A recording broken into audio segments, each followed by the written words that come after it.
The bridge that doesn't end. The fog rolled in thicker than usual that night on the Dumbarton Bridge. Sarah had driven this stretch 100 times from Fremont to the Peninsula, the flat expanse of K-84, cutting across the bay like a forgotten vein. But tonight, the water below looked blacker, inkier, as if the bay had swallowed the moon's reflection and refused to give it back.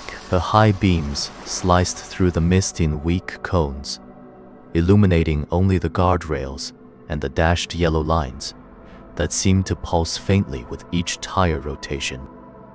The first sign of trouble was the GPS. It had been fine leaving home, 18 minutes to destination, in that calm, robotic voice. But halfway across the bridge, the screen flickered. Not a glitch, a deliberate stutter. The map rotated once, counterclockwise, then froze with a blue dot hovering over open water. No signal bars, no reroute, just a soft electronic hum from the speakers that wasn't there before. She tapped the screen. Nothing. Glanced at her phone. No bars either. The dashboard clock read 2:37 a.m. Or had it been that for the last 5 minutes? Time felt sticky here, like the salt air clinging to her windshield. Then, the radio came alive on its own. Not the station, static at first. Then, a voice, low, murmuring, like someone reciting directions in a dream. Turn left at the end. Left. And it looped, the words blending into each other, until they sounded like waves, lapping at the bridge pilings below. She switched it off. The knob clicked, but the voice lingered for a second longer before fading. Ahead, through the fog, a shape emerged on the shoulder, not a car. Standing perfectly still, back to the road, facing the water. Dark coat, hood up, arms loose at sides, no backpack, no sign of a breakdown, just waiting. Sarah slowed without meaning to. The bridge was empty.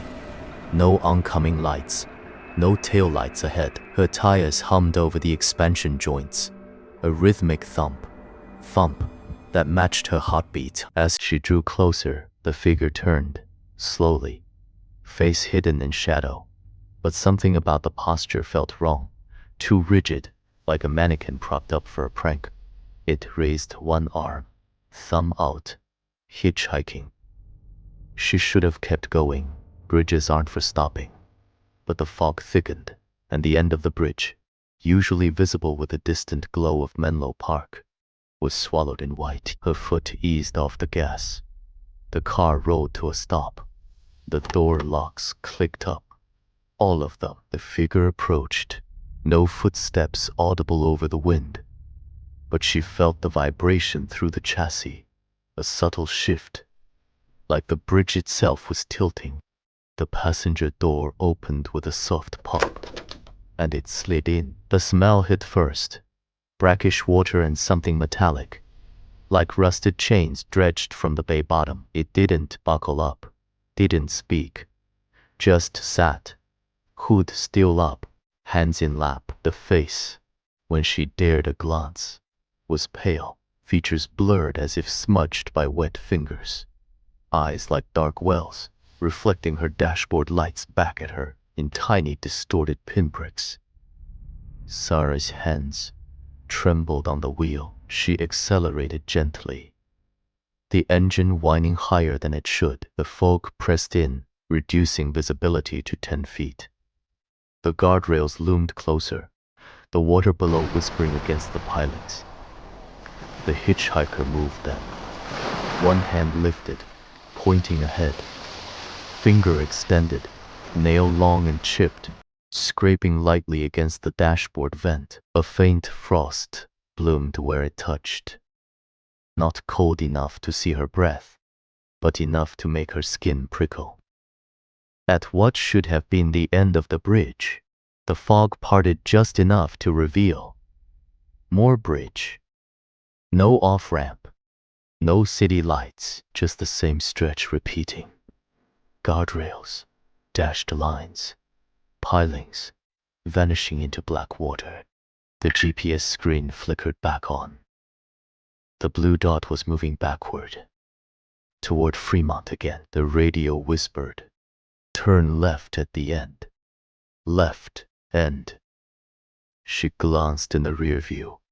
Headlights behind her now, distant, but closing.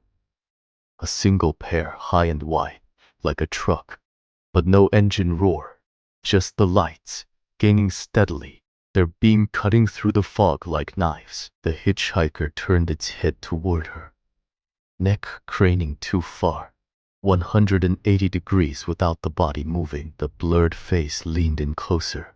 Breath, cold, damp, fogged a small circle on her side window. It smelled like low tide and forgotten things. "Don't look back," it said. Voice like the radio but closer, echoing in her skull more than her ears. She didn't. She floored it. The speedometer climbed. 60, 70, 80. The bridge joints thumped faster. The pursuing lights kept pace, their reflection blooming in the mirror. Another shape on the shoulder ahead. Another hitchhiker. Same coat, same posture. As she passed, it turned face identical to the one beside her. Then another, and another, each one pointing ahead, fingers scraping invisible lines in the air. The dashboard clock still read 2:37. The end appeared again, or what looked like it.